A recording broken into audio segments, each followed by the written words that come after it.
الحمدللہ الحمدللہ نحمدہ و نصلی علی رسولہ الکریم۔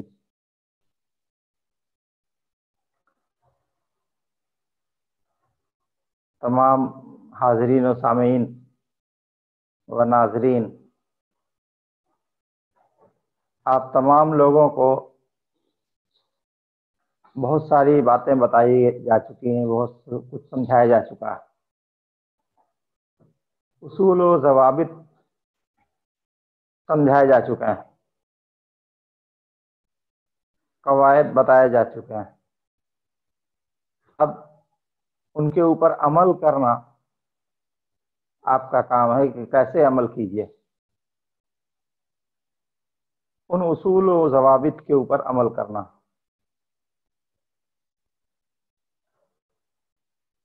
عمل کرنے کا طریقہ کیا ہوگا؟ تو جو چیزیں عمل میں لائی جائیں گی،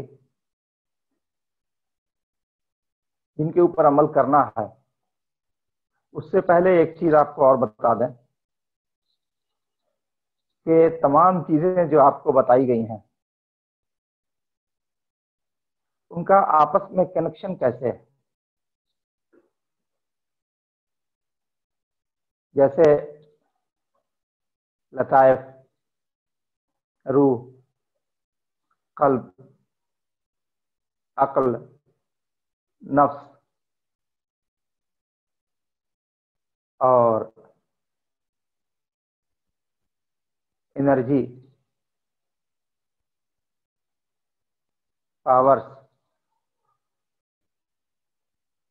اور گڈ انرجی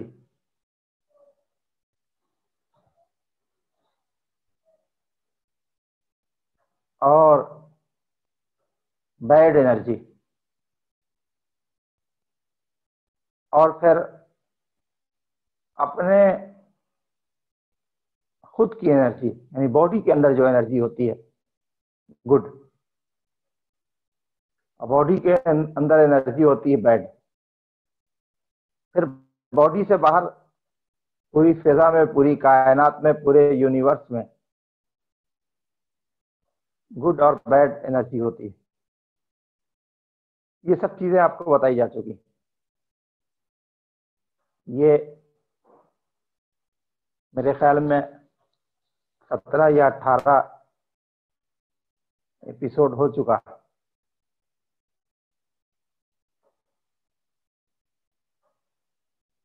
اتنے میں تو بہت کچھ جان جانا چاہیے، بہت کچھ سیکھ جانا چاہیے تھا،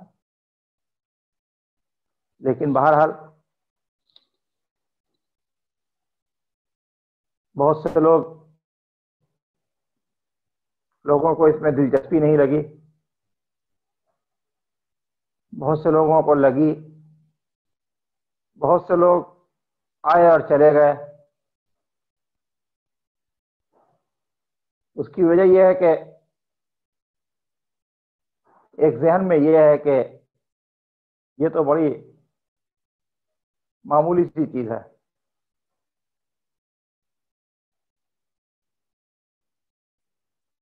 یہ میری آواز آپ لوگوں کو جا رہی ہے؟ جی حضرت، آپ کی آواز آ رہی ہے۔ یہ درمیان میں یہ گھنٹی کی آواز رہی؟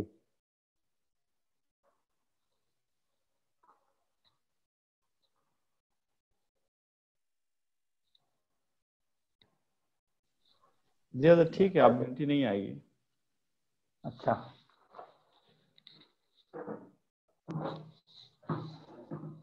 اب جو ہے آپ کو اس کا ایک نقشہ بنا دیتا ہے تاکہ اس نقشے سے آپ کو ایک ہی بار میں تمام چیزیں سمجھ میں آ جائیں۔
یہ جو نقشہ ہے اس نقشے کو آپ پہلے سمجھیے.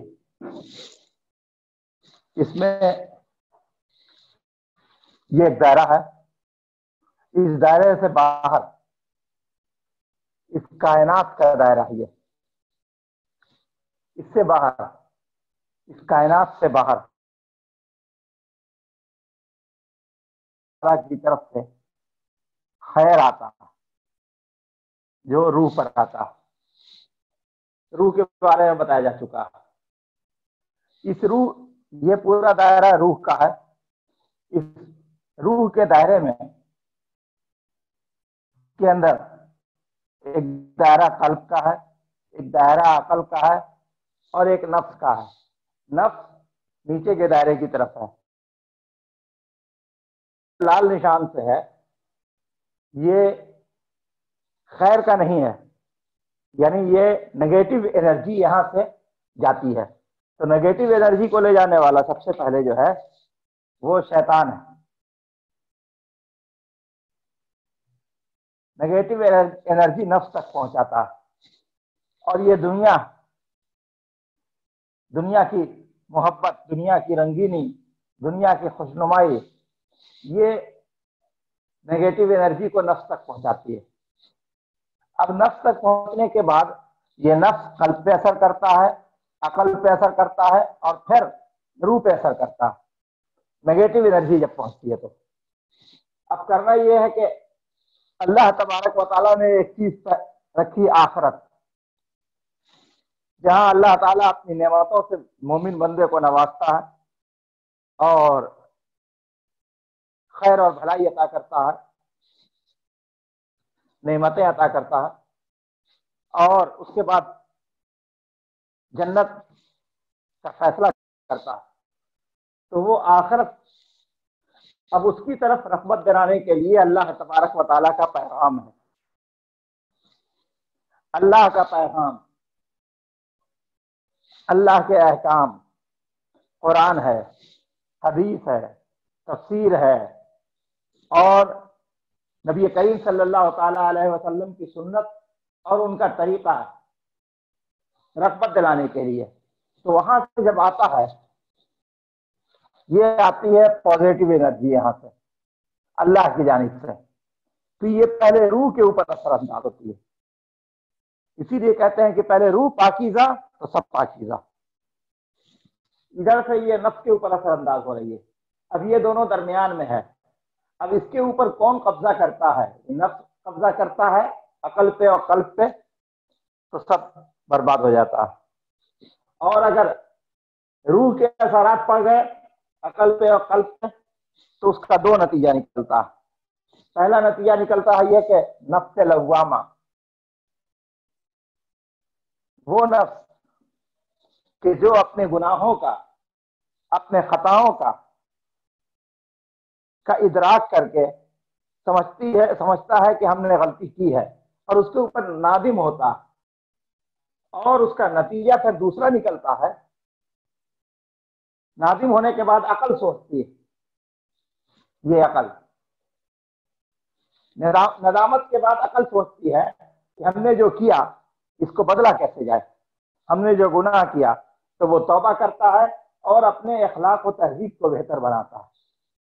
اپنے اخلاق و تہذیب کو، یہ تہذیب و اخلاق ہے، یہ بہتر بناتا ہے. جب نفس لوامہ اپنا کام دکھاتا ہے تو تہذیب و اخلاق بہتر ہو جاتی ہے. اگر کوئی یہ کہے کہ نفس لوامہ تو کام دکھا رہا ہے لیکن کسی کی تہذیب و اخلاق پر اثر نہیں پڑ رہا ہے تو اس کا مطلب یہ ہے کہ وہ صرف کہنے کی بات ہے، اس کے اخلاق و تہذیب پر اثر پڑے گا. تو اس کا مطلب یہ کہ نفس لوامہ نے کام کیا. اب جب نفس لوامہ کام کرنے لگتا ہے تو پھر یہ جو نیگیٹو انرجی جا رہی ہے شیطان والی، یہ یہاں سے یہ نفس تک رک جاتی ہے اور رکنے کے بعد پھر یہ اثر انداز کرتا ہے، یہ اثر کرتا ہے نفس کے اوپر. نفس کے اوپر اثر کرتا ہے تو پہلا لطیفہ جو ہے نفسی ہے تو اس کو روشن کر دیتا ہے، اس کو منور کر دیتا ہے. تو یہ شیطان کا وسوسہ اور دنیا کی محبت دونوں جو ہے وہاں پہنچنے سے رک جاتی ہے تو پھر یہ نفس منور ہو جاتا ہے اور اللہ کی محبت قلب میں پیدا ہو جاتی ہے، دل میں خدا کی محبت دل میں پیدا ہو جاتی ہے۔ جب دل میں پیدا ہوتی ہے تو عقل بھی یہ سوچنے پر مجبور ہو جاتی ہے کہ اللہ کے سوا کون ہے خالق و مالک کہ جس کی محبت میں ہم زندگی گزاریں؟ اللہ ہے، اس کے رسول ہیں، اور اللہ کے احکام ہیں، اس کے فرمان ہیں، اور اس سے منسلک جو چیزیں ہیں۔ تو باقی تمام شیطان دنیا کی نعمتیں اس کے سامنے عقل سے اس کو سمجھ میں آ جاتی ہے کہ یہ سب بیکار سی چیز ہے۔ پہلے تو قلب سمجھتا ہے، دل سمجھتا ہے، پھر عقل سمجھتی ہے، اور اس کے بعد پھر وہ جہاد نفس کرتا ہے، اور جہاد نفس کر کے اس پر قابو پا لیتا ہے، اور جہاں پہلے پر قابو پا لیا تو پھر لطیفہ اول اس کا روشن ہو جاتا ہے اور جاری ہو جاتا ہے۔ پہلے ہم نے بتایا ہے لطیفے کے بارے میں کہ لطیفہ کیا ہوتا ہے۔ جب پہلا جاری ہو جاتا ہے،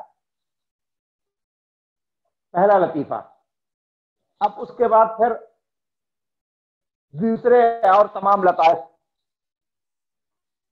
اس کے جاری ہونے ہیں، اس کے دوسرے لطائف اوپن ہونے ہیں، دوسرے لطائف کا چکر گھومنا ہے۔ تو پھر نفس اور یہ عقل اور قلب یہ دونوں روح سے رابطہ کر کے عبادت کی طرف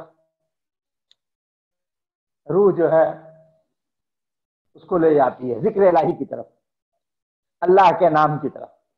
جب روح قلب کو اور عقل کو اللہ کے نام کی طرف لے جاتی ہے، اللہ کے ذکر کی طرف، اللہ کی عبادت کی طرف، تو ادھر جیسے ہی عبادت بندہ شروع کرتا ہے تو ادھر سے انوار ظاہر ہوتے ہیں، اللہ کی طرف سے رحمتیں برستی ہیں، اور پھر اس کے دیگر تمام لطائف کھلتے چلے جاتے ہیں۔ لطائف کھلنے کے بعد پھر عقل منور ہو جاتی ہے، قلب منور ہو جاتا ہے، تو اندر کی تمام انرجی، باڈی کے اندر کی تمام انرجی جو گڈ انرجی ہے وہ تمام پھیل جاتی ہے پورے جسم میں، انسان کے پورے جسم میں پھیل جاتی ہے، یہاں تک کہ اس کا ہاتھ بھی بابرکت ہو جاتا ہے، اس کی زبان بھی بابرکت ہو جاتی ہے، اس کا چلنا پھرنا، اور جب بڑھتا ہے تو وہ جب چلتا ہے تو جہاں جہاں چلتا ہے وہاں برکتیں ہوتی ہیں، جہاں پہنچتا ہے وہاں برکتیں ہو جاتی ہیں۔ اور یہی وجہ ہے کہ آپ نے سنا ہوگا کہ بزرگان دین اولیاء کرام کسی طرح جگہ پہنچے تو وہاں سے شیاطین بھاگ جاتے ہیں۔ تو شیطان تو بیڈ انرجی ہے نا، تو وہ بیڈ انرجی جو ہے وہاں سے دفع ہو جاتی ہے۔ کیوں؟ ولیوں کے جانے سے، اس لیے کہ ان کے اندر خود اتنا پاور، اتنی انرجی جمع ہو گئی ہے عبادتوں کی وجہ سے، ریاضتوں کی وجہ سے، قلب کو قابو میں رکھنا، عقل سے اچھی بات کا سوچنا، اور نفس کے اوپر کنٹرول کرنے سے، تہذیب و اخلاق کے حاصل کرنے سے اللہ کی طرف سے جو ان پر رحمت ہوئی، اللہ نے ان کو نور سے بھر دیا، اور اس نور کے ساتھ ساتھ ان کے اندر پازیٹیو انرجی پیدا ہو گئی، ان کے باڈی میں، ان کے رومے رومے میں، جہاں بھی وہ جائے، جس چیز کو چھو دیں وہ بابرکت ہو جائے، جس جگہ سے گزر جائے وہ بابرکت ہو جائے۔ اور اس کی مثال خود ہمارے آقا سرکار دو عالم احمد مصطفیٰ محمد مصطفیٰ صلی اللہ تعالیٰ علیہ وسلم کی بارگاہ میں ملتی ہے کہ حضور سرکار دو عالم صلی اللہ تعالیٰ علیہ وسلم مدینے میں جب پہنچے تو مدینے کا پرانا نام آپ کو معلوم ہوگا کہ اس کا نام یثرب تھا، یثرب بھی کہتے ہیں بعض اور یثرب بھی کہتے ہیں۔ تو اس کا نام یثرب تھا، اور جس کے معنی ہوتے ہیں بیماریوں کا گھر، وہ بلاؤں کا گھر تھا، بیماریوں کا گھر تھا۔ تو اس وقت جیسے ہی حضور پہنچے سب سے پہلے تو اس کا نام بدل دیا گیا، اور نام بدلنے کے بعد پھر وہاں سے بیماریاں بھاگ گئیں، بلائیں بھاگ گئیں۔ مدینے کی خاص بیماری تھی بخار لگنا، وہاں ایسے ایسے بخار پھیلتے تھے وائرل قسم کے کہ بالکل جان لیوا قسم کے، جس سے بڑی پریشانی ہوتی تھی وہاں کے لوگوں کو۔ لیکن نبی کا قدم پہنچا اور ساری یہ بلائیں اور بیماریاں بھاگ گئیں. کیوں؟ اس لیے کہ سب سے بڑی انرجی رکھنے والے تو نبی ہیں. نبی سے زیادہ کس میں کیا انرجی ہو سکتی ہے؟ جن کو براہ اللہ تبارک و تعالی انرجی عطا فرما رہا ہے، جن کی انرجی کا یہ ہے کہ ان سے زیادہ طاقت والا، عقل والا، قوت والا، نفس پہ کنٹرول والا، ان سے زیادہ روح کی پاکیزگی والا اور کوئی ہے ہی نہیں ہے. تو اللہ تبارک و تعالی بزرگان دین کو بھی اس میں سے کچھ حصہ عطا کرتا اور عبادت گزاروں کو بھی کچھ حصہ عطا کرتا، نیکوکاروں کو اور صالحین کو کچھ حصہ عطا کرتا. اپنے نبی کے رحمتوں سے، انوار سے، برکتوں سے تب اللہ تبارک و تعالی جب حصہ عطا کر دیتا ہے تو پھر اس کے ذریعے سے برکتیں پھیلتی ہیں. تو اب ہمارا کام کیا ہے کہ یہ جو کچھ بھی چیزیں ہیں، جو گڈ انرجیز کہیے، نورانیت کہیے، برکتیں کہیے، رحمتیں کہیے، اس کو ہم میں جمع ہو جائے، ہماری روح پاکیزہ ہو جائے، ہمارے قلب سے گرد و غبار دور ہو جائے، ہماری عقل برائی کو نہ سوچے. تو اس کے لیے صوفیاء کرام کے یہاں کچھ طریقے ہیں عبادت کے علاوہ. ایک چیز یاد رکھیے گا کہ جو باتیں آپ کو بتائی جا رہی ہیں تو ایسا نہیں ہے کہ عبادتوں کو چھوڑ کر کے، نماز کو چھوڑ کر کے، روزے کو چھوڑ کر کے، فرائض کو چھوڑ کر کے صرف ان باتوں پہ عمل کیجیے گا تو کوئی فائدہ نہیں حاصل ہوگا. یہ عبادتوں کے بعد ان چیزوں کو ساتھ میں ملایا جاتا ہے. نماز ہے، نوافل ہیں، فرائض ہیں، سنتیں ہیں، ان سب کے عمل کے بعد پھر یہ تمام باتیں اس میں شامل ہو جاتی ہیں. جب یہ تمام باتیں اس میں شامل ہو جاتی ہیں ان چیزوں کے ملنے کے بعد، تب پھر روح میں پاکیزگی آتی ہے، روح منور ہو جاتی ہے، روح روشن ہو جاتی ہے. اور جب اندر کی انرجی مضبوط ہوگی تو باہر کی انرجی سے بھی کام لے سکتا ہے، اس کو بھی جمع کر سکتا ہے. تمام باہر سے خیر اس کے پاس آ جائیں گے. جب اندر ہی میں کھوکھلا ہے تو باہر سے کچھ نہیں حاصل ہوتا. تو اندر میں قوت پیدا کرنے کے لیے عبادتوں کی ضرورت ہے، توجہ کی ضرورت ہے. اور اس میں عبادتوں کے ساتھ ساتھ جو بھی ذکر وغیرہ بتایا جاتا ہے یا اشغال بتائے جاتے ہیں تو ان کے ساتھ ساتھ یہ ہوتا ہے کہ اپنی عبادتیں، اوراد، اعمال، اشغال جتنے ہیں، ذکر وغیرہ جتنے ہیں، اس کے ساتھ ساتھ ایک سب سے بڑی چیز ہے کنسنٹریشن، ارتکاز توجہ. اپنی توجہ ایک شے پہ مرکوز کرنا. ہم نے پہلے بتایا تھا، اس بات کو اشارہ صرف کریں گے کہ توجہ کئی طریقے سے مرکوز کی جاتی ہے. اس کا پہلا لیسن یہ ہے کہ اللہ لکھا اور اس کے سینٹر پوائنٹ پر دیکھتے رہے، بہت دیر تک دیکھا،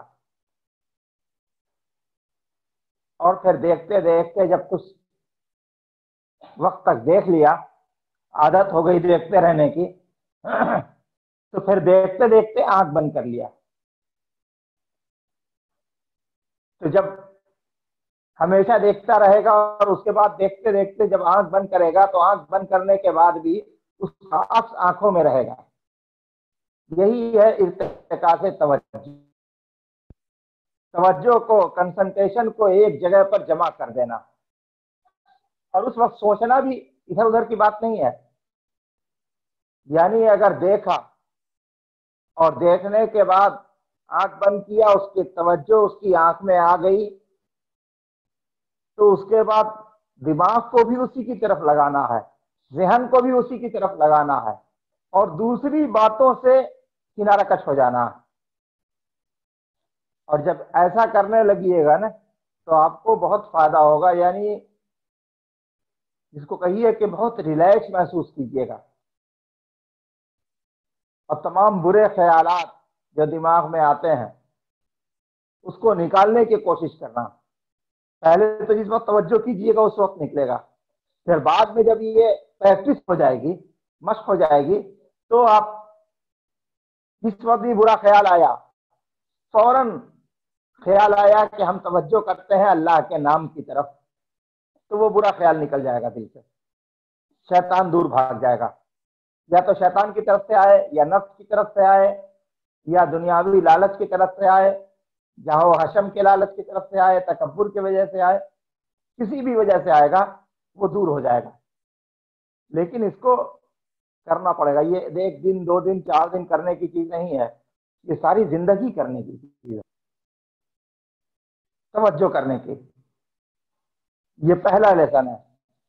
اس کے بعد پھر بغیر دیکھے ہوئے توجہ کرنا.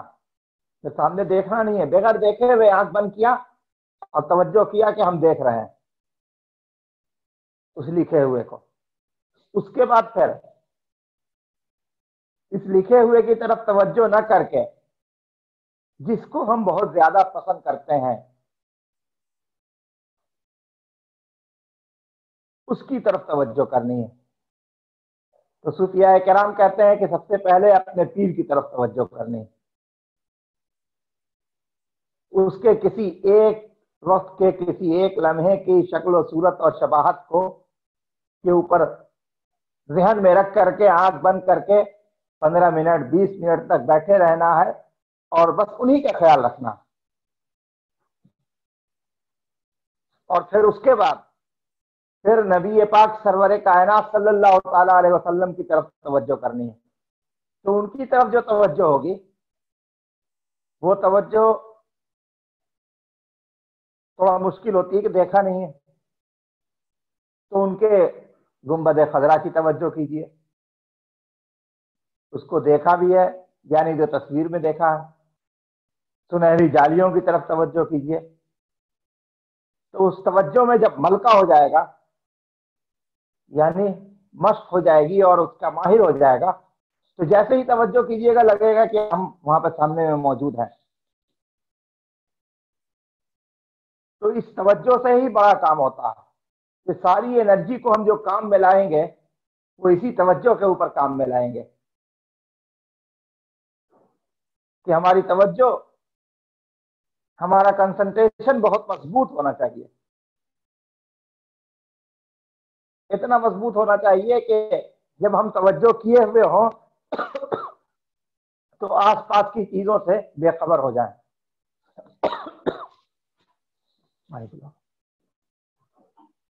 آس پاس کی تمام باتوں سے بے خبر ہو جائیں. یہاں تک کہ اگر کوئی پکار بھی رہا ہے تو اس کی آواز ہمیں نہ سنیں. گرمی لگ رہی ہے تو اس کا احساس نہ ہو، ٹھنڈ لگ رہی ہے تو اس کا احساس نہ ہو. دنیا میں بھی کبھی کبھی ایسا ہوتا ہے. عام طور پہ آپ دیکھتے ہوں گے کبھی کوئی بہت اچھی چیز نظر آتی ہے، مثلا کوئی کتاب مل گئی، اب اس کو پڑھنے بیٹھے اتنا اچھا لگا کہ آس پاس سے بے خبر ہو جاتے ہیں. اور آج کل کے زمانے میں اگر کوئی شخص ٹی وی پہ ڈرامہ دیکھ رہا، مووی دیکھ رہا، تو جس وقت وہ دیکھ رہا ہے بہت اچھا سین گزر رہا ہے، تو اس میں اتنا توجہ اس کی اتنی مرکوز ہو جاتی ہے کہ ادھر ادھر کیا ہو رہا ہے اس کو خیال بھی نہیں ہوتا. کوئی پکار رہا ہے تو اس کو سنتا نہیں ہے.